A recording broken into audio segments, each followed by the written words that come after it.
Havana Club. We are Havana Club rum. Get that in there for you. Havana Club. You know I love whiskey, but let me pull the mic up. You know I love whiskey, but rum is usually my number 2. How much you want? As much as you're having. Start with that for now. What do you think? Yeah. Yeah. That's after dinner. Yeah. By the way, big thank you to Votary Films for letting us use the space here for the podcast. Totally. Shout out. Shout out. Which, by the way, Votary, I am not going through your liquor stash. This is my rum that I bought when you guys had your grand opening party, but you guys haven't been really drinking it. So I'm taking you up on that. So here we are. Cheers. Cheers, man. Hell yeah. Salud. Salud. That's good. It's a good rum. Oh, yeah. Better when it's older, too. Yeah. Like I said, it's been sitting there for like 15 months or whatever. Puerto Rican, huh? Puerto Rican. Nice. Amen. 3, 2, 1. Let's do it. Let's do it. All right. Cracks the table. Yeah, freaking table blows up. All right, everybody. Thank you all for tuning in. We are calling this the Amici podcast. Italians. And Amici means friends in Italian, in case you don't know. But now you know. I'm Mark Aiello, by the way. Yeah, and I'm Giancarlo. Yeah, so me and Giancarlo have been friends for, what, 10 years? I've known you way too long. Way too long. Our minds are all screwed up right now. It's all bleeding into one timeline. Yeah. I've known you since I was 15. I just finished my freshman year of high school. Yeah, so I was like 17, yeah. And I was going to be a senior that summer because we met in the summer. Right. That year. We actually met in Italy. In Italy, of all places. Yeah, we had gotten off the flight from Boston to Rome. Took a bus from Rome to Florence, and you and I just happened to sit next to each other on the bus. We were talking about AC/DC, talking about The Godfather. Mafia. Yeah, it was just amazing how we had all these things in common. We just hit it off, and like I said, we were in the same school, obviously, but we never... We lived 10 minutes from each other. We lived 10 minutes from each other, but we never crossed paths, and we never... I mean, granted, he was a couple years behind me. We were a couple years apart, but, you know, it's funny how the universe plays out. Oh. That some relationships come and go, others just stay until the end of time. And that's what we got. Drink to that, man. Drink to that. So, I guess the theme of this podcast is basically, so we're both entrepreneurs. We're both creatives. We're both visual, I guess, storytellers. Well, you're more of a sonic storyteller, I guess. But we both have the idea of telling stories and connecting with people through our talents, through our art. And we basically wanted to create a podcast, some sort of program, show, whatever you want to call it, where we talk about our pursuits that we're going for as not just as artists, but as entrepreneurs, as, you know, business leaders, leading our own business, for that sake, leading our own tribes, and just have a sort of discussion, a free-form conversation where we talk about our journey, where we talk about our struggle, our shortcomings, the things that, you know, let us down, discourage us, but also, you know, on the brighter side, the enjoyment of it all. And not only the enjoyment and, you know, little successes and victories like money, you know, if you get a good paycheck from whether it's a big client, what have you, but also just in general, the fulfillment of it all. Enjoying the process. Enjoying the process and, you know, why we're doing it, why it is so fulfilling for us to go down this crazy path, I guess. So. It's not the destination, it's the journey, man. Who said that? Sebastian Bach? I don't know. Probably. It sounded like Sebastian Bach. I know. It sounded like for the record, that Sebastian Bach, for those of you who don't know, is a very awesome singer that Mark and I both like. We're both hard rockers, in case you are. haven't picked up on that yet. We were just playing Korn earlier, and we've been on kind of an industrial kick lately. Like listen to 9 Inch Nails. 9 Inch Nails. Pretty Hate Machine is a great record. Yeah. But with that said about music, why don't you go first and tell people listening what your, I guess, talent is, what your craft is, what your business is that you're trying to start up. Man. No doubt.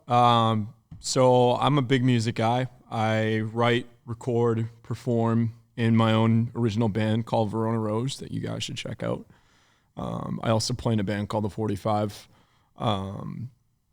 Right now I'm really trying to start up Verona Rose because The 45 has been established for a little bit now, but really trying to get some headway with my own band that I'm headwaying here.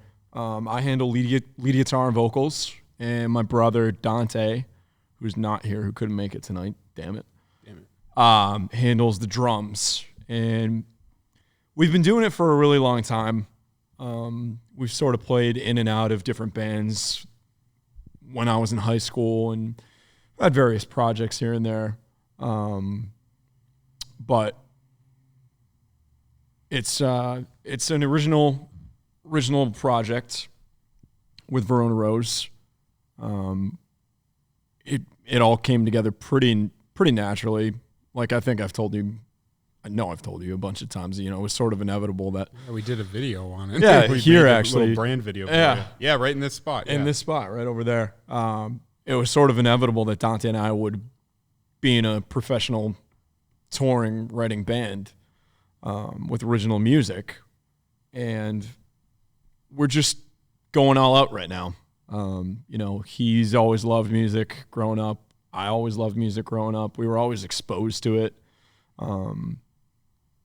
We were both exposed to it from a very young age. For me, it was the Beatles, the Stones, Eric Clapton, a lot of Italian opera too, actually, go figure. You know, just a lot of like, you know, dig deep kind of roots stuff, the fundamental, you know, Beatles stuff was like always on in my house. And I caught the bug, and ever since I've been hooked, and I wouldn't have it any other way. I know it's going to be tough. It's been tough, but, you know, like AC/DC says, it's a long way to the top if you want to rock and roll. Totally, bro. Yeah. No, that's very, very inspiring to hear. And it's so cool because you're one of those people that, you know, I mean, I guess you could say, my craft, which I'll get to in a sec, you know, that did stem from early childhood. But for you, I mean, you and Dante have literally been playing since you came out of the womb. I think, I mean, you started playing guitar. How old did you say when you were playing guitar? I started, so I initially wanted to be a drummer, actually, when I was really young. Oh, yeah, that's right. But I was always drumming on like pillows and stuff in my grandparents' house. But I started playing guitar when I was about,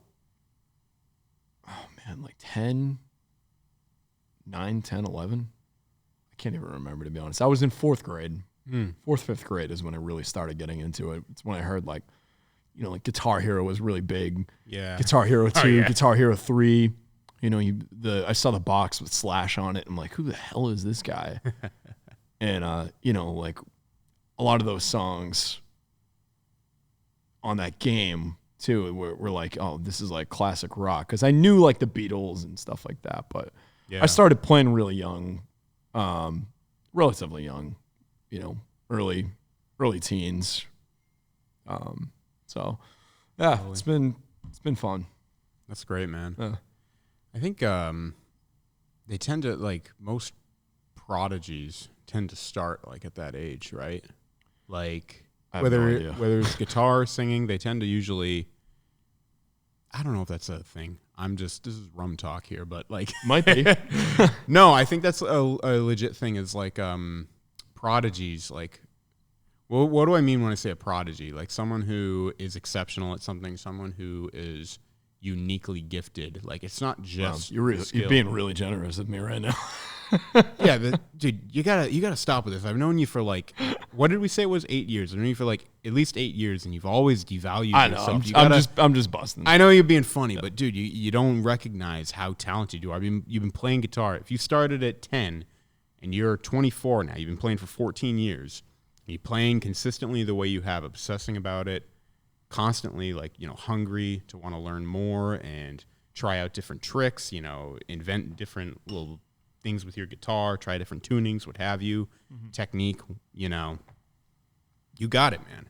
I appreciate it, man. Anyway, where I was going with that is just normally, those people who are usually gifted like that, they tend to start, they kind of get a head start at like a very early age, like you did. At least from what I observe. I could be just talking out my ass, but that's... No, it's I guess it's a thing. I mean, Joe Perry, Tony Iommi, Slash, a lot of these guys, early teens is typically when you get the bug, typically when you're exposed to, music that your parents didn't just listen to, you know what I mean? Yeah, for sure. It's sort of when you kind of start to be like, oh, what's this? And kind of venture out of the confines of your initial comfort zone, Yeah, for sure. No, for me, I mean, music, it really all started at least... By the way, I didn't tell my story, so I'm a filmmaker. That's my craft that I'm been pursuing for some time now. I guess I'll kind of just give my story as far as how I, both back from when I knew early childhood, and then going into like how I pursued this as a business. So I've always known since an early age that I've wanted to be a visual storyteller. I didn't know exactly what that would translate into. I mean, honestly, since I was like 5, maybe even earlier, I just like, when you're a kid, you're playing with toys, like you kind of create like these little worlds and stuff. Yeah. But for me, I kind of just took that to the nth degree. Like, like they have backstories. You create these worlds, these characters. And that's just always how I've been. I've just always been fascinated by people's stories, what I see in the world, and making that my own. And, throughout childhood, I had aspirations of, making movies, but also, did I want to be a cartoonist or, create comic books, graphic novels?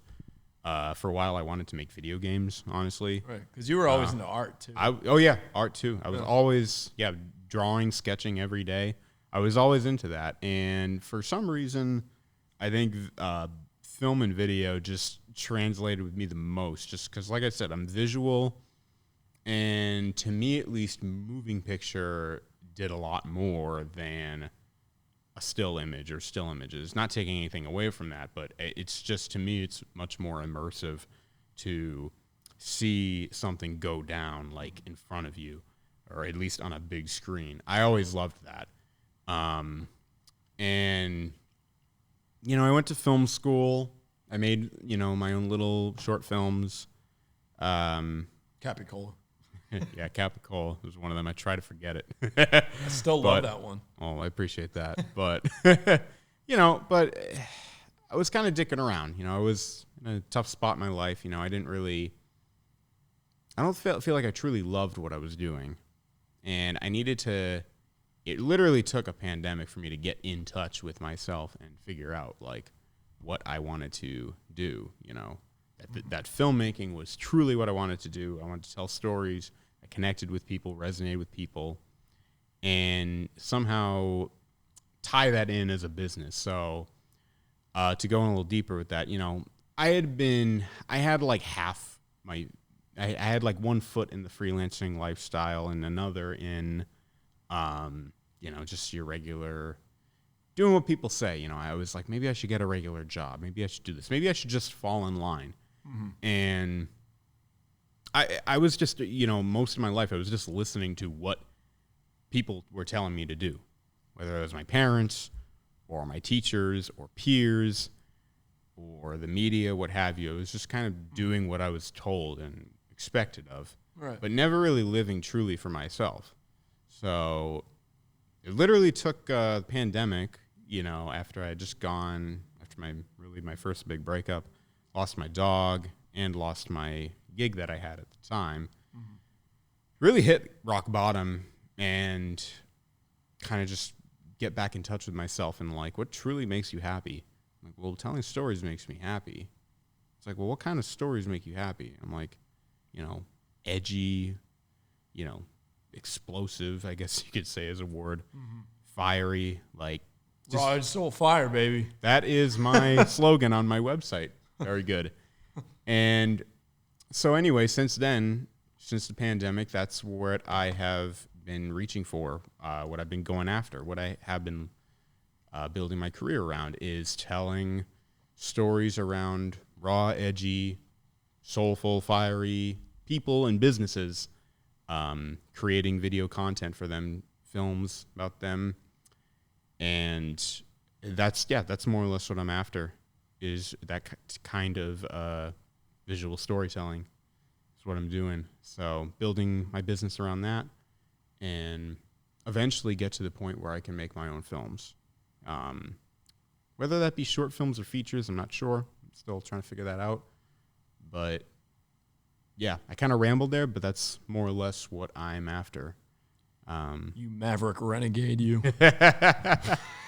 Isn't that from Team America, World Police? Is that you said that? Maybe. Right this way, you maverick renegade. Salud, dude. Mm-hmm. Dude, I always think, when I think maverick renegade, I think Lemmy. Oh, God. To a T. Like Lemmy. If there was any guy to personify your brand, it's Lemmy. Honestly, to tie this into like music, what you were talking about, I think I'm less influenced by film directors and cinematographers and more influenced by the rock stars. Isn't that interesting? It is.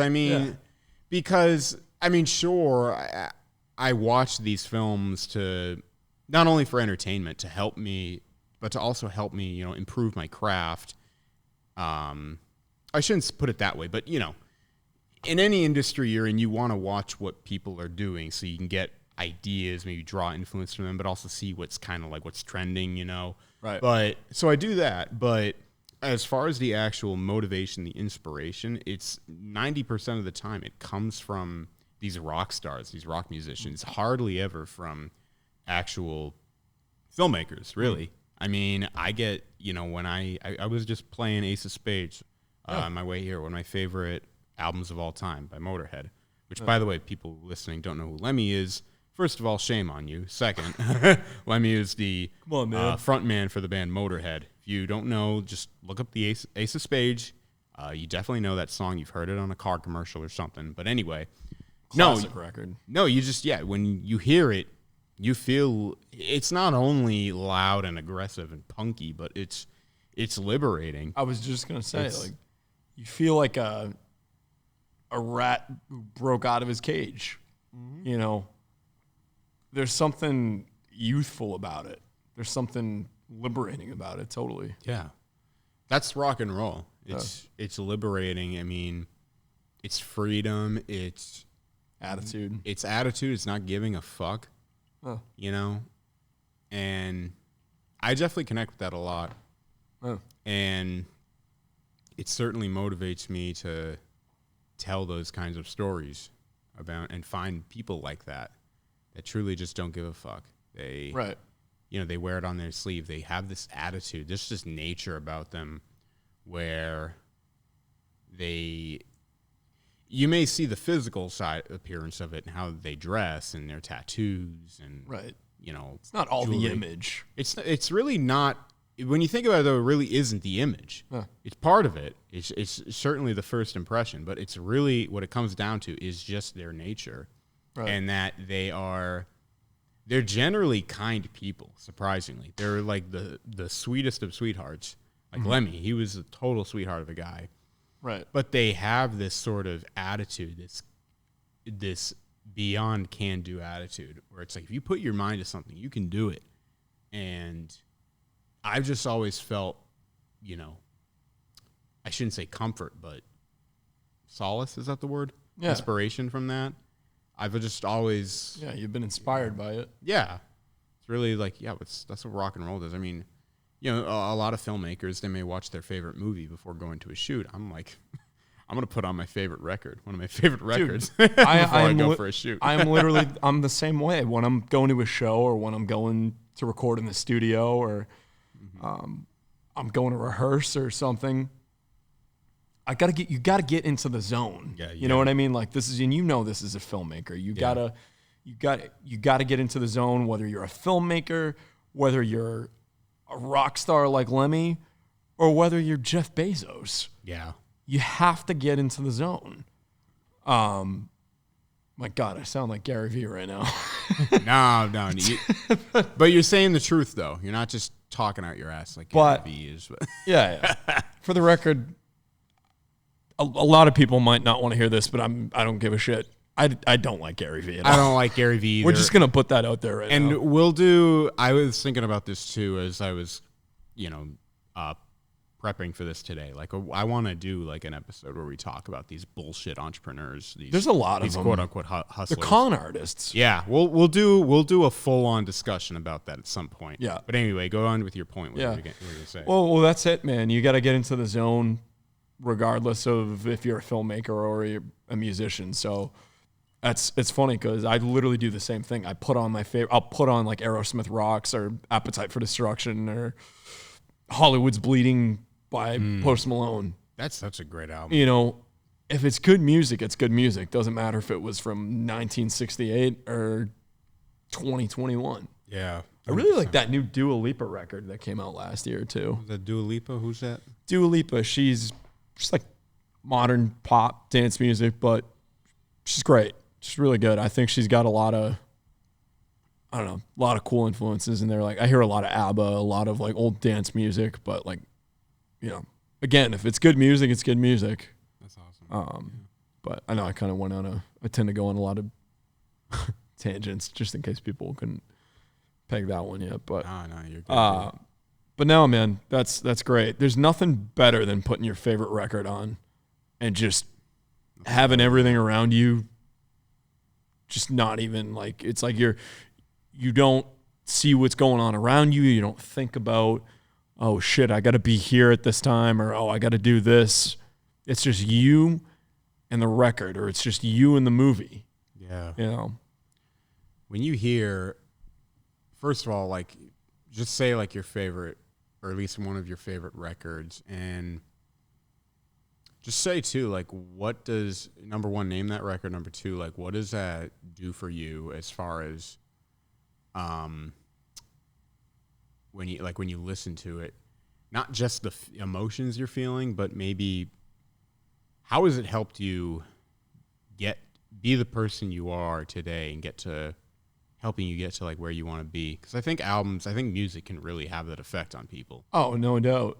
Yeah. It's, yeah, I mean, great music and your favorite music especially acts as the soundtrack to your life. So, for me, like, you know, I name dropped it already, and there's a couple records that I really love and that have really had that sort of, you know, earth-shattering impact that you were just mentioning. But right off the rip, Guns N' Roses' Appetite for Destruction, that, you know, greatest selling debut record of all time. It doesn't matter if you're a hardcore fan like me, or if you're a 16-year-old kid at a Pats game listening to Welcome to the Jungle go on before the Patriots go on the field. That record, there's something very youthful about that record and something very inspiring about that. For me, that's what it was. That was really, like, I'd always loved music and, you know, I'd always been around music, but for me, that was the guitar record. That was like the moment I was like, yeah, I want to do that. Yeah, I can do that. I want to do what Slash is doing in the Sweet Child of Mine music video. Totally. And you know, the thing I really love about that record too is that there's a song for every occasion. You want to take a brutally honest song about suburban America and just trying to cut your teeth with $10 to your name. You take something like Welcome to the Jungle. You want to take a punk rock song, or, you know, just kind of like a, I don't give a shit kind of song. You take something like It's So Easy or Out to Get Me. Or if you want a love song, Sweet Child of Mine, of course, the hit off that record. Or Think About You if you're, thinking about a relationship. There's a song for every occasion on that record. And for me, that's why that has really stood the test of time thus far. And that's why it's really up there for me. I really think that is the greatest, one of the greatest, if not the greatest debut album of all time. Yeah, totally. I mean, you're so right. There's so many different, you can have regardless of what mood you're in, there's always a song for somebody on that album. I think my favorites are It's So Easy. It's definitely one of my favorites. I love that song, man. That song personifies your brand and the whole, it is the epitome of don't give a shit what anybody thinks. Dude, literally, it's like that. You summed it up, dude. That's I think, again, going back to my point, this is why I go to rock and roll for inspiration for what I do, because it's the way I like to tell stories is all about not giving a fuck. Yeah. And I truly resonate with that for sure. What's your favorite record? It's hard to pick number one for me. It is a really tough question. I mean, AC/DC is predominantly my favorite band. Yeah. It's always hard. Sometimes I'll go between AC/DC, Sabbath, and Motorhead.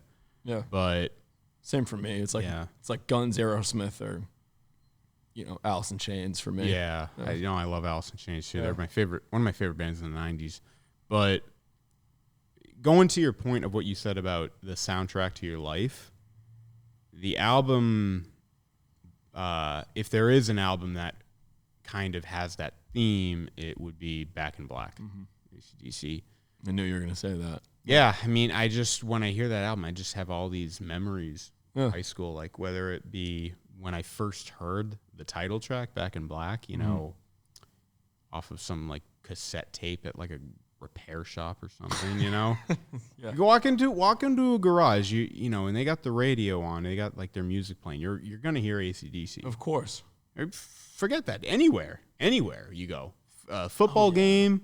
Yeah. Or if you're watching a commercial. Everywhere. Everywhere. Dude, that is the second best-selling record in the history of music, next to Thriller by Michael Jackson. Thriller, literally. To think that band, just to add to what you're saying, not to cut you off, no, you're good. That band, it's amazing how many people all over the world know that record and how many times that record has been played. It's with AC/DC, they're most bands in their career, they get maybe, the average band, I think, gets 1 or 2 hits. Right. Maybe 3, if they're lucky. I'm talking mega huge hits. Not something you hear on the radio for 3 weeks. A few weeks, yeah. I'm talking mega songs that will continue to get airplay, but also you hear them at Gillette Stadium or New York Stadium, what have you, at the Super Bowl. You hear them on commercials, on movies, film. There you go. Yeah. So the average band has maybe 1 or 2 of those. AC/DC's got at least 10, and at least 5 of them are on Back in Black. Yeah. It's it really is historically one of the most important albums in the history of music. But aside from that, me personally, it just connects with me because, like I said, I've just got such a personal connection to it. Just playing it nonstop and debating with myself, which song is the best on this? There is no best. They're all fucking great. And that's how it's one of those records. Yeah. Everything, there's no filler on that record whatsoever. No. Everything is pure, and it's just balls to the wall rock and roll, but it is clean. It's got such a clean sound to it. Have a drink on me. I love that song. Yeah, let's have some more rum. Let's have some more rum. What do you say? Yeah, I gotta finish this up. Yeah, it just blows my mind. Yeah, that record. Dude, AC/DC, out of every musical act in the world, they outsold the Beatles and Zeppelin and the Stones.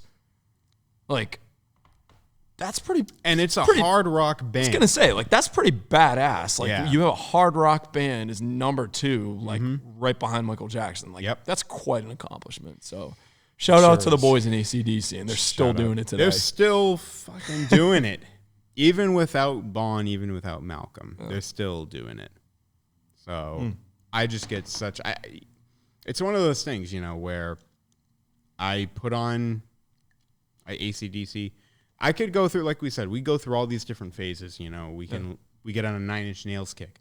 I was on an Alice in Chains kick recently. I've been on a reggae kick too. Reggae kick, or like I've been on jazz and blues kicks. I've been on hip hop kicks, but I always return back to AC/DC, and it always is that pure, you know, just rock and roll sound. And I think Back in Black to me is what does it. You know, there's a lot of other records. I mean, a few other AC/DC records: Highway to Hell, Power Ridge, classic. Sabbath, Master of Reality. Oh yeah, that, you know, talk about, you know, if I'm trying to make a horror movie, if I want to make a horror movie at some point, which I will, I'm gonna be playing Master of Reality, and like, that's so cool. Dude. I'll put The Exorcist on, and I'll like put it on mute, and I'll put on Master of Reality, and I'll be like listening to that. Dude, can you imagine like that scene when she's like crab walking down the stairs, then you just hear like Sweet Leaf ripping through the speakers, or like Lord of this World. That's a heavy record for that time, dude. Dude, it came out in 1971, I think, which was like, you know, still like historically, I mean, music had just distortion, if you think about it, had really been introduced to guitars for only like a few years. Right. This is pre Van Halen too. This is like almost a decade before Van Halen. Yeah. This is long before Metallica, long before Van Halen, before Motorhead, like we mentioned, before punk, way before punk. It's true. And you've just got like these dark satanic lyrics with this, like, you know, this guitar tone that sounds like it's from hell. Yeah. And these, it's crazy for the time. These orchestrational yet like heavy, evil sounding, eerie tempo drums, and Ozzy's like crazy voice. You know, you just hear that. And very raw, very like. If you didn't know what metal was, like, I mean, back then they didn't. You know, it wasn't really a coined term. It wasn't even a coined term, and nobody heard that. Like you said, that sound didn't really exist. Yeah. So when you heard that. I mean, for some, it just sounded like noise.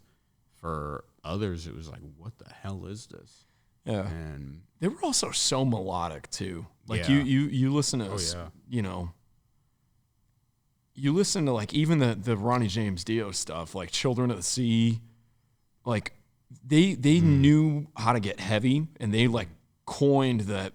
They put the heavy in heavy metal. Yeah. But that band, it had such a great sense of melody too. Yeah, for sure. Absolutely. And they knew progressions, and it was just all about the groove. Yeah. Absolutely. So simple, but so effective. Totally. So it's great, man. I could go on and on about music. I could too. I feel like I haven't talked enough about movies. Let's get to film, man. It's kind of like my craft. I mean, yeah. I don't know. You want to ask me what my favorite movie is? Like, I know, like, sort of the starting point, you know, just to kind of do a side-by-side comparison. Yeah. For me, it's like I go on, and I can sit and talk to you for hours about Joe Perry and Slash and all that. But for you know, I do the same. Right, absolutely. And I know for you, though, and you have always told me this, you got to talk about this, is how Scorsese really is sort of that, is your guy for, you know, is your Slash, is your Appetite for Destruction. Pretty much. You know? Yeah, for sure. I mean, so like I said, I mean, growing up, I was always into movies. But it wasn't really until I was introduced to Scorsese where I was like, wow, movies can be made like this. Now, granted, Scorsese came from, I guess, our parents' time, you would say. Right. Scorsese, I mean, he came up like in the 70s. Funny enough, like when we were just talking about Sabbath and AC/DC, he really came up during that time. Good music, good film. Oh, yeah. Oh, yeah. I really do think the 70s, as far as art goes, it was the best time. The best.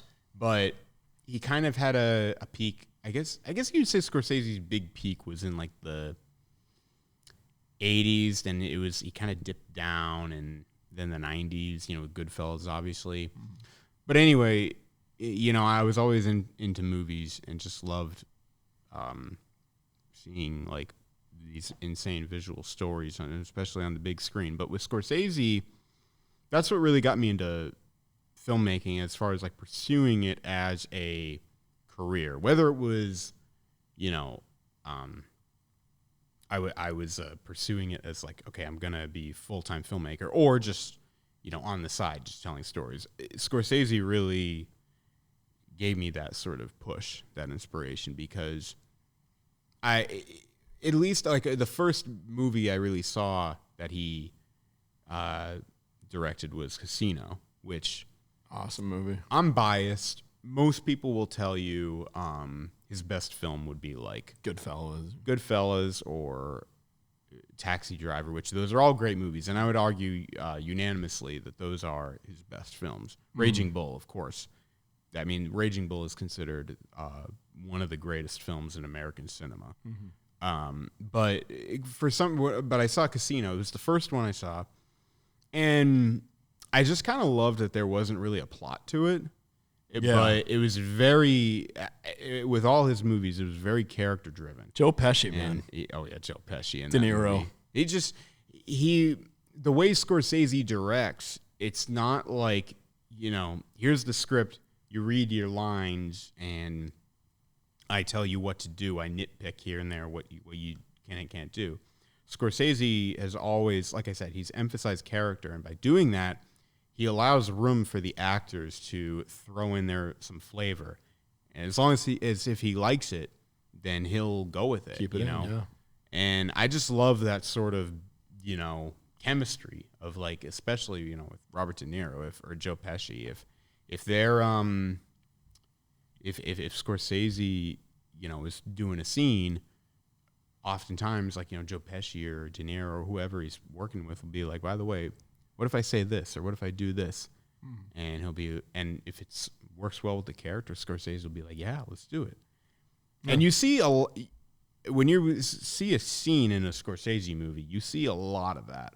Oh, yeah. Like in Goodfellas, the funny how moment. Funny how I amuse you. I'm a clown. Yep. That was all improvised. None of that was scripted. Right. A lot of that was, yeah. Yeah, and I loved how the characters in his movies, they just felt real. I mean, before that, I was probably just watching whatever was in theaters. Mm-hmm. Superhero movies, Marvel what have you. movies. Yeah. Which, those are characters, and they can do they can play some kind of role model for people, I guess, but at the end of the day, they're just, it's fiction. But when I watch at least Scorsese films, like I feel like these are real people. They're personas. Because they are. They're real people. And he doesn't pull a punch as far as what their flaws are or anything. They're all, they're anti-heroes. They've got their problems. They're relatable. They're relatable. Human beings. They're human beings. They're not superheroes. Yeah. And so as far as that goes, but also, as far as cinematography goes and, the technicalities, maybe I was seeing some of these elements in the movies I had been watching, but I didn't really pay close attention to it. But in Scorsese's movies, there was really something about the cinematography and the editing that was like really like, I don't know how to describe it. It was just groundbreaking. It was groundbreaking. I mean, sure, like he was breaking ground, I guess, when it came out. I mean, when talking about when I'm watching it in high school or whatever, however old I was, that stuff had already been stolen by the next wave of directors like Quentin Tarantino and whatnot. But it was groundbreaking at the time. And like Scorsese, I mean, he really took a lot of these new different ideas for camera, movements and all that ideally from the French, from like the French New Wave, which was like in the 60s. There are all these different like foreign films that directors like Scorsese, as well as Spielberg and Coppola, really took from. I was gonna say They saw like how, like for instance, tracking shots. You remember that scene in Goodfellas where they go to the Copacabana and it's like that longest shot ever. Longest shot, unless someone broke that record. It's supposed to be the longest shot in cinema, where it's like 2.5 minutes. I gotta look that up. Yeah, I gotta pull a Joe Rogan here and look that up. Yeah, yeah. Go ahead and look it up. I'll just keep talking about it. I mean, all these different elements that were kind of prevalent in films like I Am Cuba. That was like a big a film that came out, I think, in the 40s or the 60s. I'm not quite sure. And French New Wave, like I said, that was another subgenre of film. Historically, I'm geeking out here big time, but you got to remember, nothing wrong with that. You got to remember, I'm one of the few filmmakers that actually went to film school, so I know what I'm talking about here. I kind of know the history here, so I don't give a shit if I'm geeking out because it's fun. It's fun to talk about. Totally. Just as how we could talk about how Little Richard's vocals had an influence on Rob Halford. I could go off on Guitar Gear all day. So no shame at all, man. Totally. So. Anyway, no, just to cap it off, Scorsese's like his ability, his unique style, his flavor for just adding more to film and really like showing it as an art, but not drawing attention to it either. I really liked he never really drew too much attention from what he was doing, where you could see like, oh wow, that's a crazy movement. He did it very well and seamlessly so that the audience could see it, but it's not the first thing they're thinking about. They're thinking number one about performance. Right. Because I think in any film, ideally, you want to be thinking about performance first of the actors, of the characters. Sure. Where's the beef? Where's the beef? Where's the beef? Like you want the substance down. Oh first. yeah. Where's the beef? For sure. But as you can tell by listening to me and Giancarlo, we do have a deep passion for what we're doing. We wouldn't be doing it if we didn't have that. Yeah, absolutely. I mean, like I said, we could do this if you just let us ramble and just talk about what we're talking about right now. We'll probably be here till, what is it, 9, 10 o'clock? 10 on the dot. We'll be here till midnight. Yeah, we'll be here till the wee hours of the morning. Yeah, but the point of all this is saying that, like, we're digging into roots a bit here. We're talking about what motivates us, what got us into the things that we're doing. But I think having some role models, having some big influences, is definitely important. I think there's a balance. You need those sources to be like a driving force. I mean, even those that say like, oh well, I'm not driven by my influences. It's like, oh well, maybe you don't have like actual influence as far as like a person, like whether that be like your favorite band or your favorite film director, your favorite author, but it's people in your life, that motivate you to do certain things. But there's a balance too in that. It's like we shouldn't try to mimic them or try to be like them. We can steal some elements from them in the craft that we do, but it's important that we got to be our own too. Absolutely. As much as I could go on about Scorsese and other filmmakers that I love. I mean, I love Rob Zombie. I think he's one of the most underrated filmmakers. And he's killer with White Zombie, his band too. Oh yeah, he's a rock star for sure. Yeah. There's newer filmmakers that come up. I see. I mean, Morgan Cooper. Yeah. I fucking love Morgan Cooper. Just the way he builds his shots and all that. You keep seeing more and more talented filmmakers in this new digital era that we're in. But anyway, it's important that we acknowledge these and we draw inspiration from them. We create this sort of positive feedback of creativity, but we don't try to mimic them. We have to like be our own. Just like Mick Mars said. Yeah. You want influences. You have influences. Don't be like them. Right. For sure. Yeah. So. Yeah. Wear your influences on your sleeve, but put your own spin on it, because this is so cliche, but only you are going to be you. Yeah. There's nobody else like you. So why the hell would you try to be somebody else? Totally. Now, to address, I guess, the elephant in the room. So I'm full entrepreneur now. Right. I've been working as a filmmaker solo for technically a year and a half. I mean, I started building my portfolio, and that took a year to, build that up, pay my dues, and actually get paid work, where I'm more or less I'm getting now. For some time now, I've been doing pretty well. I've been able to not only pay the bills, but to save up and put money back into my business. I've been doing this for a while. Sure. Now you're kind of struggling. We've talked about this a lot. You're really trying to make that full move. Yeah. Work for yourself. I'm at the crossroads now. I mean, it's been a struggle, but it's been, I've paid my dues too professionally, I would say. Yeah, you have. But in terms of, I'm just like most other kids post-grad, just paying your bills and getting your life going after college. But in terms of really committing yourself, I'm at that crossroads right now where it's like, okay, well, do I do this or do I do this? And I'm taking the step to be like, all right, well, here it goes. Get this fly out of here. Yeah, there's a fly swarm around here. I think he likes the rum. Flies like sugar, Probably. But yeah, I've come to the decision though, like here it is. I'm committing myself to this, and that's it. Yeah, love that. Maybe we could talk about, like, I guess why we're so crazy to want to take on a risky path like this. Because we love it. We love it for sure, but like, why do you? I mean, yeah, I know you are trying to pay the bills, and like, you got ends to meet right now, so that's why you are kind of still working the 9 to 5. But eventually, you do have a plan as far as working you do have a plan as far as working for yourself, getting your band Verona Rose going, and your music producing business, combined. You want to get those going.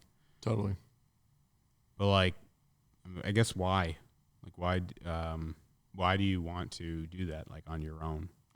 Right. At the end of the day, it's, for me, it's fulfillment. And I'm sure I know you can relate to this. Like, when I'm first and foremost, when I'm 60 years old, do I really want to be like, okay, I worked at corporate America for most of my life.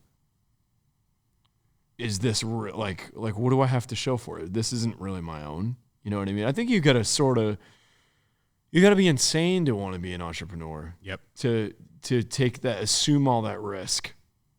And that's the tough part. Mm-hmm. Is assuming the risk to be like, okay, I love this first and foremost so much. So to answer your question, I love it, like I said before, but I'm going to be fulfilled doing this and then monetizing that and then bringing my craft just like you to other people. Mm-hmm. And, sharing that story, sharing that love of film or music. For me, it's music, obviously. And being like, cool, well, here's a brand now. This is where the business comes into it. You can build a brand around anything. Yeah. You can build a brand around that fucking piece of paper right there. Mm-hmm. You really can. Sell me this pen. Sell me this pen. For real. Yeah. And, I've worked in sales, that's been my prerogative, but why not take those skills, those business skills, and then combine it with something you really love? Yeah. For me, it's music. That's why I want to do this. No, I love that. That was a perfect answer. Couldn't have said it better. Couldn't have said it better. So, how about you? Kind of similar, no?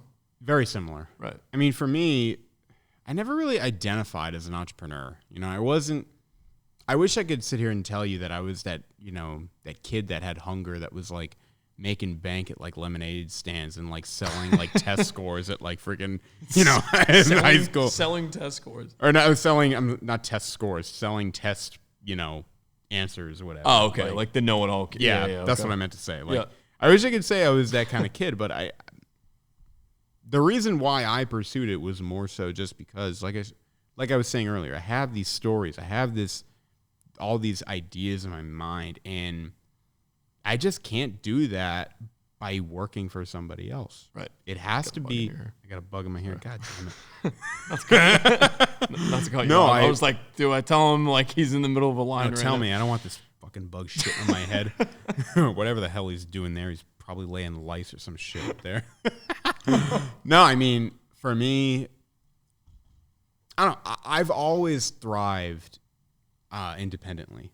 I've always been most creative, most efficient when I'm just left to my own devices. More of a leader when I'm left alone, to do my own thing.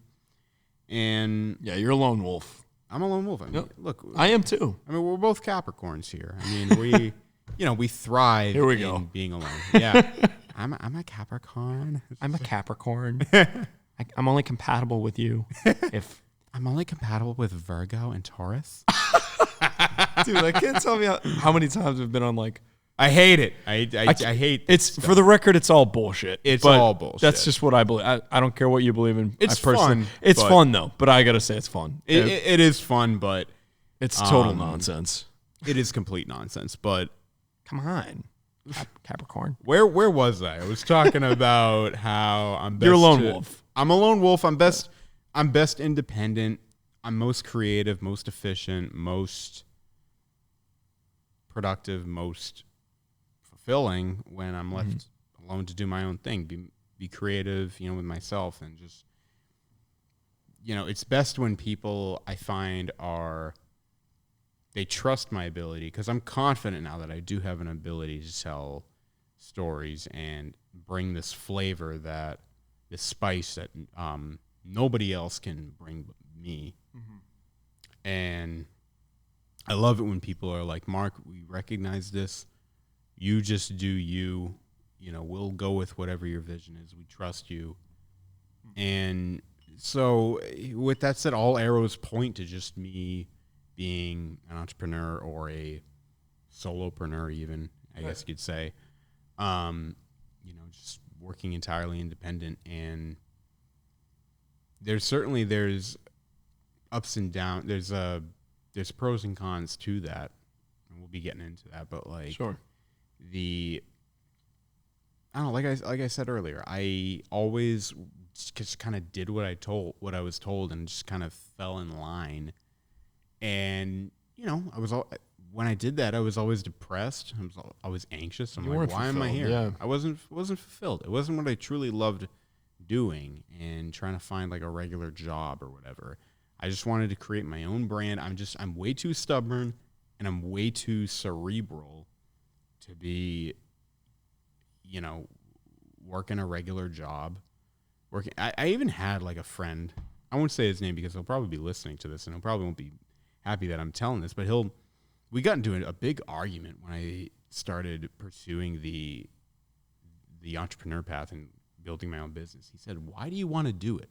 Why do you want to build my own business?" I'm like, why not? It's freedom. It's my own life now, that not only do I'm working. When you work for yourself, you're literally, you're in control of everything. Right. You got to be insane to want to be an entrepreneur. You do have to be insane. And I'll blame him for thinking like that, because, you got to consider he was working a 9 to 5 himself. Well, there's nothing wrong with that. Nothing wrong. Hey, nothing wrong. If you work a 9 to 5, and, odds are, our friends and family, they'll be probably listening to this podcast, and most of them do work 9 to 5s. Mm-hmm. It's respectable. There's people that are happy doing it. It's sometimes some of the most noble jobs in the world, are, nurses, cops, firefighters, teachers. Make the world go around, man. They're not entrepreneurs, but There's nothing wrong with that. If you're totally content with that kind of lifestyle, then that's fine. Some people, like my sister, she works a pharmacy job. Mm-hmm. Well, she's a pharmacy consultant for UMass. Mm-hmm. You know, she works her entire job. She works from home from like 9 to 6, something like that. You know, checking prescriptions Monday through Friday, and she gets a good paycheck. And she gets to live her life. She gets to like work on her new house. That's totally fine. If people who want to live like that, go for it. But you and I are crazy, right? What do you that leads me to a question? Like, what do you think is the appeal of this? You know what I mean? Like, what is this? In other words, to one of those 9 to 5 people. And this is also coming from a guy who's worked. I'm still working a 9 to 5. You know, I get it. I've lived it. And frankly, I'm done with it. I'm ready to be done with it. I'm trying to corrupt you each and every day to freaking go full throttle into this. You know, and that's, you know, it's not a matter of if I'm going to do it. It's just a matter of when. Mm-hmm. Because, of course, you know, obviously there is money on, you know, whatever. Yeah, of course. I'm not going to get into it. I'm a broke college kid myself, you know. Dude, you got Insta-Meet. I totally understand. But, again, besides the point. But I can't remember where I was going with this, but. What's the appeal? Yeah, like what is the appeal to like one of these 9 to 5 people are just, you know, because a lot of these, you know, we're sort of speaking like they are, like, oh, you know, like you're like, oh, you're gonna be crazy to be an entrepreneur. Like, what is sort of the appeal? And I can tell you what it is for me, but for you, what is the appeal of being like, okay, I'm going to assume all this risk. Mm-hmm. I'm going to quit my 9 to 5. I'm going to put it all on the line to monetize and to invest in this deep passion that I have. Like, why the hell would, you know, why? And I guess what I'm asking is, what is the appeal of sacrificing all this security and this normalcy, if you will, for that crazy dream, you know, for you? Well, for me at least, I mean, I hate normalcy, for one. Me too. You know, when you talk about that normalcy, complacency, I hate all those things. I hate being normal. Right. And I never liked being normal. I never liked being, you and I were the oddballs. We were the weird kids. And you know what? I embrace that. Yeah.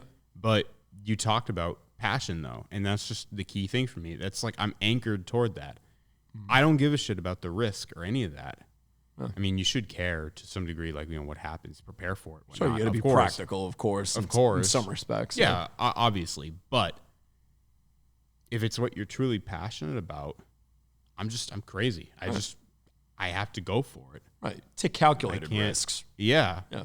And I think the reason why the pandemic is so important in this sort of decision making for me was because I was basically like, look, I don't know. At the time, we didn't know this virus. You know, we know a little better now. We know that 99% of people who come in contact with it survive. Right. But back then, you know, we were paranoid, and that was brand new. Yep. Yeah, I was kind of like, hey, I could die tomorrow. I could die tomorrow. I could catch this thing and I could be dead.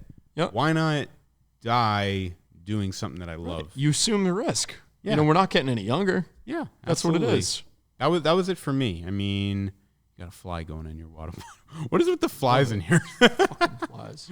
I mean, he's still in there. Dude, you should trap him. Is he in there? He's in. Oh, he just flew out. Okay, I'm not drinking this now. Thanks a lot, you. All right. Son of a bitch. The hell with it. Son of a bitch. Tainted water. No, I mean, that's it, really. I have no really words. I have no other words for it. It's just, I'm just that. Yeah. I'm that obsessed. Yeah. I'm that crazy. You nut job. Yeah. And flies right there. Son of a Get this guy out of here. Motherfucker. We got to name this fly. Let's name him Larry. Bon appetit, Larry.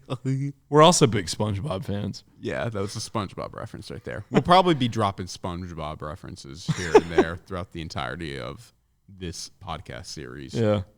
For now until we die. Until further notice. Until my head hits the the desk on the way down to the floor. One of my buddies will get a kick out of this if he listens to that. That's for you, man. Which Love buddy? You don't have to tell me his name, but just give me a hint. D? Yes. It's, vacation guy. I love that guy. He's great, man. Anyway, we should have him on this. He should come on. Yeah. Well, he is he is kind of an entrepreneur right now, isn't he? He's running his father's business, right? He's working in the business to my. Okay. I know he's in the business. I don't know, the nuts and bolts of it, but yes, he is an entrepreneur himself. Yeah. Until then, we will protect the names of the innocent, and we won't mention him. For you, you asked me why would I, not give into that 9-to-5 culture and just go full entrepreneur. Yeah. And again, to recap, I said I just passion is key to me. I can't work in teams. Mm-hmm. I have to be on my own. I have to be doing my own thing. I'm too obsessive with my brain. I'm too obsessive in my own head, with all the ideas I have to be, I just got to go full on with my ideas. Mm-hmm. What about for you? Like, what's the thing for you? It's, this is why you and I are friends. Like, it's very similar. Like, I don't like being normal either, man. I don't. I've done it. I've fallen in line. We've all fallen in line. Yeah. Every entrepreneur has fallen in line before they actually executed what they wanted to. Like Jeff Bezos was flipping burgers at McDonald's. Oh yeah. A lot of these people at first seemed like they didn't know what the hell they were doing. They were failures. But that being said, a 9-to-5 does help you and equip you with a lot of skills on how to run your own business. But I'm going off on a rant. But for me, yeah, man, I hate being like everybody else, man. I really do. I hate, this. I'll use this as an example. Like, in high school, every guy was the same. Every guy had you and I went to the same high school. Yeah. Every guy had the same damn Vineyard Vines sweater. Every guy had the same, they're very preppy. We both went to a college prep school. I hate Vineyard Vines specifically for that. Yes. If I see you in a Vineyard Vines shirt, I'm like, I'm not a judgmental guy. Yeah. But if I see you in Vineyard Vines, I'm like, all right, I've already got problems. It's over. I've already got issues. I don't want to talk to you. Leave me alone. For me, hey, nice to meet you. No, get the fuck out of my Get out of here. No, we accept everybody, of course. Except for Vineyard Vines. Except Vineyard Vines. But no, man, I didn't want to fit. I never wanted to be just like everybody else. I didn't want to be wearing the same damn Vineyard Vines shirt and going, doing the same exact shit as everybody else and, working the same. Oh, I'm going into HR. I'm going into, I'm going to do this. I'm going to be, the whole, thing with every guy wanted to do the same thing in high school.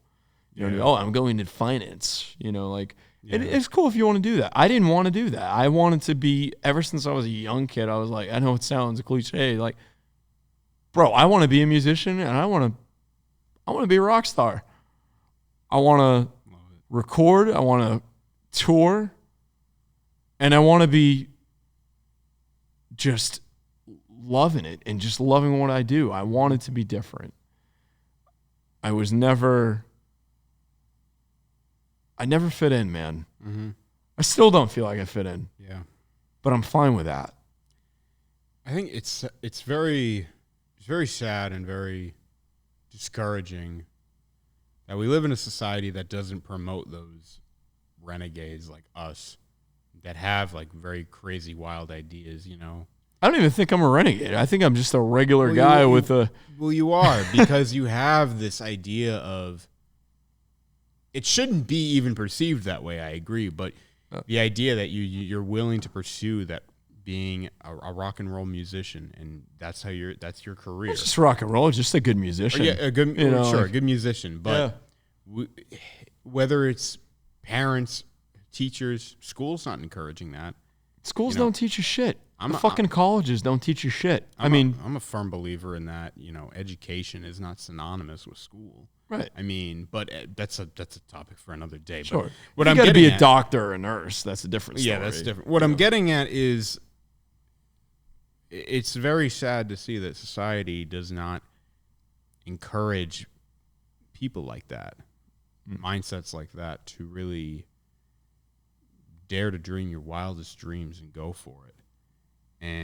But to also build like real goals around it and, plan it out. Maybe it's like, I don't know, maybe it's when you're a kid, you say all these things, but it's like, oh yeah, will you? And it's like, yeah, I'll show you. It's like, I have this idea. I'm going to be the next Slash, but I dream of doing it, but here's my plan. Here's how I'm going to do it. Yeah. And they still don't believe you. Yeah. It's like, oh yeah, well, I'm gonna go for it. And that's what you and I are doing. So. And everybody wants to be your friend when you get there. Yeah. Yeah. Now all of a sudden they're like, oh wow, I saw that success from the beginning, man. I knew you had it. It's like, did you? You because you freaking spit on me the entire time. I love that song by Post Malone, Enemies. That really personifies everything. Like, used to keep them close, now they're dead to me. Yeah. Like, nobody actually, and this is how it's always been. Yeah.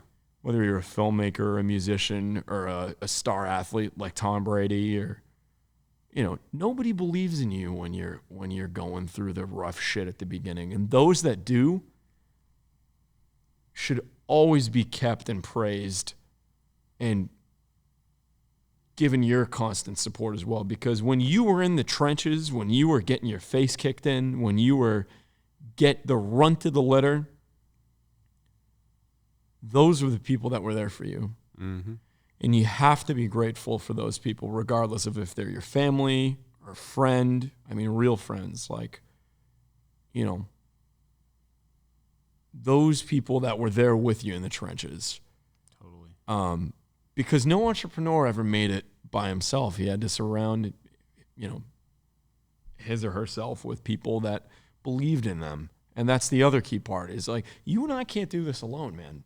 You know what I mean? Like, sure, we're we come from that lone wolf kind of mentality, but every big person received a break from someone. If you think about it, like, or what I mean by break is, for us in a business sense, somebody invested in them. Yeah. Somebody said, okay, here's the record deal. Here's the advance. Here's the, I don't know if those are great examples, but like, what have you? Here's, I believe in you. I'm going to invest in you. Yeah. Or it's a step. That could even be people, just your audience being like, oh, this is cool. This is catching on. I'm going to buy this. I'm going to support this. Yeah. 100%. So 100%. It's great because, those are the people you got to be grateful for. The people that are like, okay, this is something I'm going to support, even when you don't have the Rolls Royce or the $1 million house or the big fan base. There's something to be grateful for always, even in the worst of times. There's always going to be, there's people, like I said, tons of people, the world that'll discourage you, and times may seem discouraging, but like you said, there's always people here and there, and you may have to do some work to find them, but people that will support you, people that will believe in you. And I find that the more you continue trying and pushing and believing in yourself, the more those people will show up and the more they'll believe in you. Absolutely. And you got to be grateful for them. Somehow or another, they will help you. At the very least, they'll help you keep continuing on. Right. So they're also the reason why you do it too, if you think about it. Yeah. It's like, sure, you got the that, like we're saying, like, oh, we want to be different. That's why we do it. We're passionate about it. But there's many elements to why we do this and want to continue to do this until the end of our days. But there's also that aspect. It's like, okay, well, you get people that enjoy what you do, and you bring people together through film and through music, and you're able to foster a community.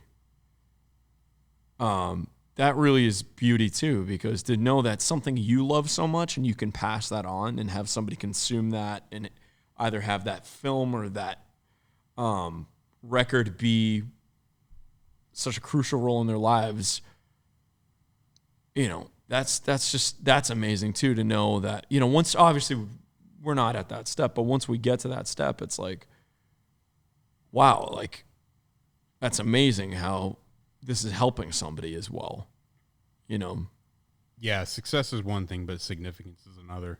Right. When we get to where we want to be someday, which we will. Right. I know we will. Yeah. But I know I'm jumping the gun here, but no, for sure. I mean, it's important to talk about this. Yeah. But even on a simple level, if somebody enjoys it now. Yeah, the significance is key to me. As I talked about, I have all these ideas and different ways I want to make films, but at the end of the day, really, how I know I've truly done my part, that it was a successful piece, is if it inspired somebody else to want to do something, whether that was starting their own business or, even just little things like get in shape, get off the couch and start moving, start reading more, start writing more. Take your vitamins. Take your vitamins. Why not? Yeah, anything. If somebody were to tell me that they did that because they watched my film, what have you, I mean, that's fulfillment to me. Then you could die happy, man. That's like that would be a dream. That would be my dream come true. Yeah. Forget fame, I mean, money is obviously important. We want to be financially successful. Sure. But really, if someone were to tell me that, someone were to feel that kind of inspiration from watching one of my pieces, as if I was Scorsese now, as if Scorsese had that influence on me. If I had that kind of influence on somebody, that's when it gets cool. That's to me, that is fulfillment. That's significance. And that is, I guess, eventually what I want to reach for is get to that level. Right. That's, to me, yeah. It's the greatest compliment ever. It really is. But it's not just a compliment. It's not just a compliment. It's the most fulfilling thing. It's you've done your part. It's like, okay, you've done all this cool stuff for yourself. You've made some good money. You've invested in yourself. You've become the best version of yourself. Now you've provided meaning and impact to the world. Right. And that's really, I think, what you and I are going for. Right. At the end of the day. That's what hopefully most entrepreneurs, whether it's a clothing brand or filmmaking or music. Absolutely. That's what they're going for, is that impact. I think it's also important, going off of that, to mention this. Everybody, we're talking about fulfillment and passion and obviously, taking care of the money aspect of it and the fulfillment part. But a lot of the reason, oftentimes a lot of people will give up on their dreams because they're trying to define their success based off of something absolutely insane, like being like, oh, I'm going to be the next Michael Jackson, or I'm going to be the next, I'm going to be like the next Martin Scorsese or the next Guns N' Roses, you know what I mean? But nobody, this is what I was getting to, everybody talks about either, rags or riches. There's no in between. There's no, it's one extreme or the other. Yeah. Nobody talks about making it medium. Everybody talks about making it big. Nobody talks about making it medium. Now, That's a good point. what do I mean by that? No, you don't. If you're comparing your success to somebody that has 50 Rolls Royces, a 6-car garage, and a multi-million-dollar home in Beverly Hills, well, no shit, you're always going to be sad if that's what you are always comparing yourself to. But nobody talks about, having a regular place to live in, pretty comfortably, of course. Being able to take a couple of vacations, being financially independent, having a family, if that's what you want to do, having a work-life balance with your craft, being able to make your own schedule. Yeah. Just like your mentor. For sure. Which we'll have him on at some point. Absolutely. Yeah. And I think that's important too. Don't consider success, because, if it happens, great. If you become the next Post Malone or the next Martin Scorsese, awesome. But don't kill yourself and say, oh my God, my life isn't fulfilled if I haven't attained that. Set realistic goals. Be what you want. Get where you want to be. You don't have to be the most groundbreaking thing. If you can pay your bills doing what you love, and this is just on my end, if you can pay your bills doing what you love, and you can make that impact, you can do all those things we were just talking about, that to me is success. I don't need to have the craziest house. I don't need to have the nicest sports car. To someone else, they might want that. And to someone else, that might be success. For me personally, being financially independent is what motivates me. Being able to do what I love and then pay my bills, that will be true success to me. I love everything what you just said. And I think that is the true mindset of what I would believe is a true entrepreneur.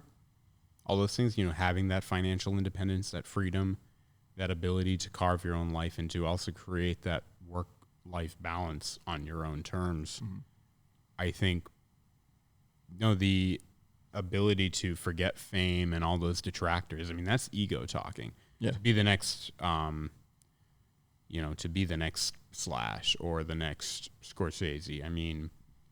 For one thing, you're comparing yourself to somebody else. Which you never want to do. You never want to do. Because you'll never be happy if you do that. Right, because if you do that and you don't make it to that level, you're just going to see yourself as a failure. Right. So, but regardless, you shouldn't be, this is not healthy. You shouldn't be comparing yourself to somebody else like that. And you should be focused more on, and forget, the Rolls Royces or the big fancy mansions, what have you. It's about creating a life for yourself on your own, that you've built, that has meaning. And what's meaningful? It's not the cars. It's not, the mansions. It's not how many platinum records are on your wall. Those are all things. Yeah, like you said, those are all nice, little trappings. Materials. They're trappings. They can be nice little materials to have little goals for, but they're just little trophies. They're little trophies, and are they more important than than being honest and having staying true to your own business and your own values? Is it more important than maybe having a family? If that's what you want to do, yeah. Because I think at the end of the day, whether it's you want to have a family of your own or you want to give back to your say your parents or your siblings or just your friends, your community, yeah. What have you. To me, that's more important. Right. Those are things that are really valuable. That's priceless, man. Oh yeah, for sure. So yeah, no, I agree, and that's just really well put. Mm-hmm. And yeah, define success. You got to be able to define success for yourself. Yeah. First, not what everybody else's or society's version of it is. We live in a very fake ass time, dude. We do. In a very sort of bullshit fabricated time where everybody wants to sell you something or be like, no, you got to do it this way. You got to do it this way. Everybody's trying to sell you how to do it in life. There's no how-to manual in life. No. I always say this, like, I love how Dave Grohl said, if somebody, if I go pick up a crappy table from Sears, I don't want to read the instruction manual on how to put it together. I want to, bless you. I want to put it together myself so I can say I did it my way and I didn't have anybody else be like, no, you got to do it exactly like this. Like the fucking Gary V's of the world. And that's what I'm getting to with that. Yeah. No, we live in a fake ass time that always wants to be able to sell you something to be like, oh, buy this and, you'll be successful. Yeah, we like to think we've come to an existential crisis, I think, where we think that we want to know the answers of, what's my place on this earth? Why am I here? What's my meaning? What's my purpose? And we tend to look for answers, and we get desperate in that search, and we look to people on social media and influencers. Yeah, influencers, and we think they got the answers, but the answer could be right in front of you. You just haven't done any work on yourself. You haven't even developed self-awareness. You don't even know like who you really are. And a lot of people don't. Especially nowadays. I pride myself in that. I think I'm very good at that, more than most people my age. I'm very self-aware. I know what I'm good at, what I'm not good at, what I really want, what are just desires, just like, shallow, things that I might be feeling and what I really care about. I'm very good at deciphering that, and a lot of people aren't. And no, just to echo your point, there's I guess the subculture today kind of glorifies people that cater to those shallow, what you would call it, that search for, like, where do I fit in? It's like everybody's the same. Yeah. So many people are the same today. I'm going to go watch Grey's Anatomy in my 1-bedroom apartment and kill me. And go to, I don't know. What's something like people do? Like everybody's Schitt's either Creek. into true crime or Schitt's Creek. They watch Schitt's Creek. Schitt's Creek, yeah. All these, yeah. I don't know. I never got. Shows. I don't even watch TV half the time. Like I've lost a lot of, like, I'm like not in tune with a lot of shit on Netflix. The only thing I'm fine with that. That's good. The only thing I'm in tune with right now is this show Squid Game. Everybody's talking about that. See, this is actually good though. What is that?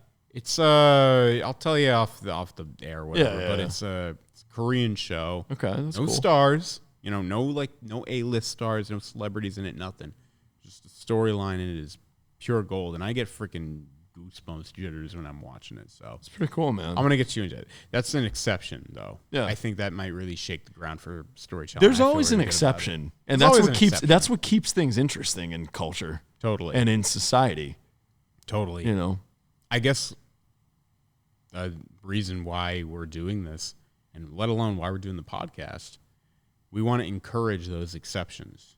Those exceptions are what will get us going forward. It's those exceptions that made Michelangelo who he was, Picasso, Slash, Scorsese, Rob Zombie, Jeff Bezos, love him or hate him. Jeff Bezos, love him or hate him. Bill Gates, what have you. So there's something to be said about all these people. Yeah. They're all entrepreneurs, and they're all insane. They're all insane. They're all absolutely insane. You got to be crazy to do it, I think. Yeah. You got to be crazy to want to do it. But dude, eccentrics have always like blown my mind. Yeah. Like, you ever just like talked with one of these people, like one of these personas for like a good 20 minutes or 30 minutes and just be like, this guy doesn't watch Schitt's Creek. Well, there's something to be said about those eccentric personality types where there's certain people where you just talk to them and you get the sense, like, especially if they're early on in their career, and just their demeanor, the way they talk, the way you look them in the eye, and the way their shoulders are like, the little details, straight, the details, how their hands like jitter, and when they're talking about what they're going for, you can tell like this motherfucker means it, and he's gonna get it. Mm-hmm. I don't know why, but he's gonna get it. He's just crazy enough to believe in himself that he's gonna get it. That's the attitude. He's man. got like that freaking that Muhammad Ali attitude. Or like that. I mean, sure. He lost to Joe Frazier, but you know what I mean. You know what I mean? Just like that Maverick renegade lone wolf mentality, and just believing in yourself, like regardless of whatever. You can envision it. You can see it. Right, and you'll fall on your face millions of times. Oh, for sure. You're gonna fuck up a lot. You got to be willing to lose your business and lose everything tenfold. To get what you really want. And that's happened to a lot of people. For sure. And that's what comes with people don't understand the risk you have to assume when you do something like this. Like, doctors and nurses, like, sure, they spend a lot of money to go to school, and that's great. But a lot of people don't understand, like, okay, when you're an entrepreneur, it's not guaranteed, man. No. You got to hustle your ass off. Nothing's to guaranteed. Get where you want to be. Nothing's guaranteed, and literally, it's also just basic economics. You cannot make profit without risk. Yep, you can't. You can't always live in this safe bubble. You and I assume risk we assume risk the second we step outside. Yeah, I mean, I still assume risk, even though now I'm enjoying a kind of a wave right now. Sure, in my business. What if What if the economy crashes? I've been looking at freaking Fox News updates. This freaking inflation, man, is insane. Fox and CNN are all, Bloomberg. What if the economy crashes and they like, you know what, videography, filmmaking is too much of a luxury. We can't really hire you right now. And then I got to think like, oh well, but I'm always thinking of that though. I'm always and I enjoy thinking about it. Like, okay, what would I do here? If that's what fuels you. It does fuel me. I'm always trying to think like, okay, what would I do here if this were to happen? I'm trying to think like, Marcus Aurelius once said, I'm getting into a real stoic kind of kick. I'm listening to a lot of Marcus Aurelius philosophies, practicing them. And he was really big on obstacles and how the things that stand in your way, you just don't view them as like obstacles. View them as opportunities.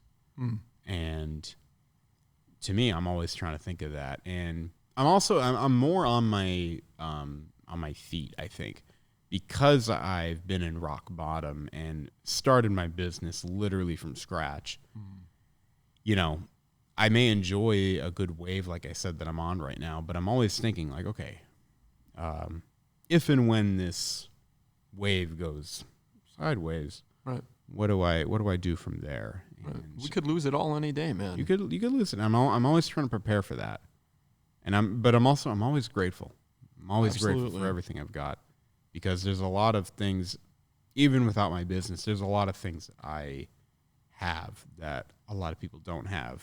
Good family, just roof over your over your head, food, good friends, freaking heating and air conditioning. We're so blessed, man. I think it's a damn shame. We don't realize how good we have it in this country, and it could all be taken away within a millisecond. People need to realize that. Stop complaining on social media and look. You've got a device in your hand. You've got a device that's been charged, which means you have electricity. You're able to reach out to the public, which means you've got, cell service or whatever. Be grateful for that. Dude, you got the whole world in your hand, dude. Yeah. And people are complaining. And people are so stupid because they have the whole world in their hand. Yep.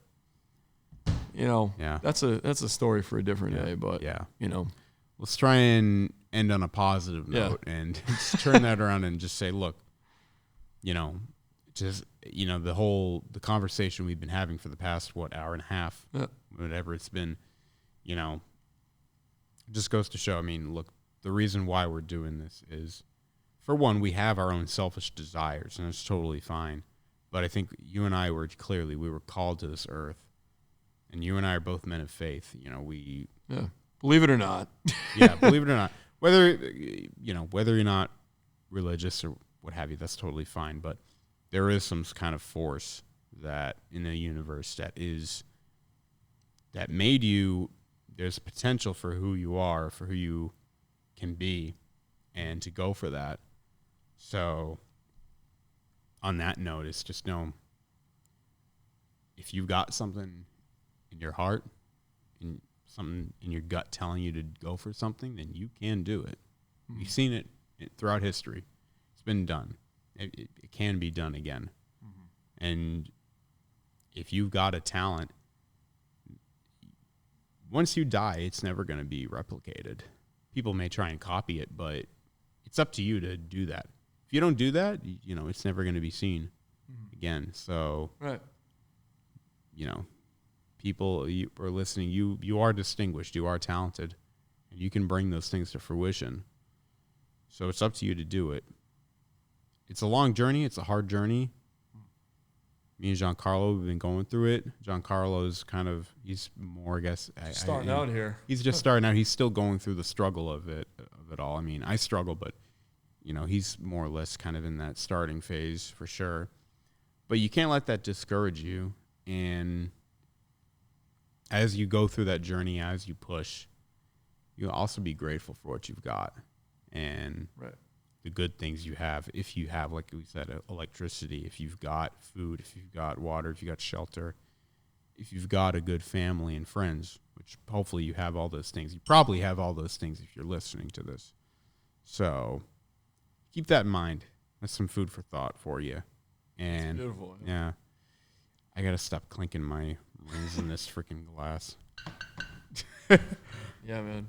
Thank you all for listening. Yeah. Thank you, guys. Thanks to Votary. Yeah, thanks to Votary for letting us use the space, as we will continue to be doing. And thank you all for listening. This is our first go at this podcast, and we didn't really go into this with a plan or anything. We just kind of showed up and did it. Yep. So that's it. I mean, thanks again, folks. Thank you, guys. Listening. Check us out more. We want to do this, I guess, like once a week. So. Yeah. And we'll be putting up clips on social media. We'll be on Spotify. Yep. I mean, if you're listening to this, we are probably on Spotify, if not YouTube. But anyway, I'm rambling, so I'll probably have to cut it before I keep going. But any closing thoughts you want to say? That's it, man. No, I appreciate it, and this will be a great opportunity for us to just more or less document everything and just totally go through. It's a great sounding board and a great way to get a different perspective, and I'm really grateful for that and really excited to be doing this with you, man. Totally. And that's pretty much it. We're just two regular guys, two young entrepreneurs. That's it. Totally. I'm very happy to be doing this with you too, my friend. Couldn't be doing it with anybody else. So thanks for ride or dying with me. Salud. Salud. I'll drink to that. Tutto bene. Tutto bene. The Amici podcast. Amici podcast. Take care, everybody. See you guys. Take care. Bye. That was cool.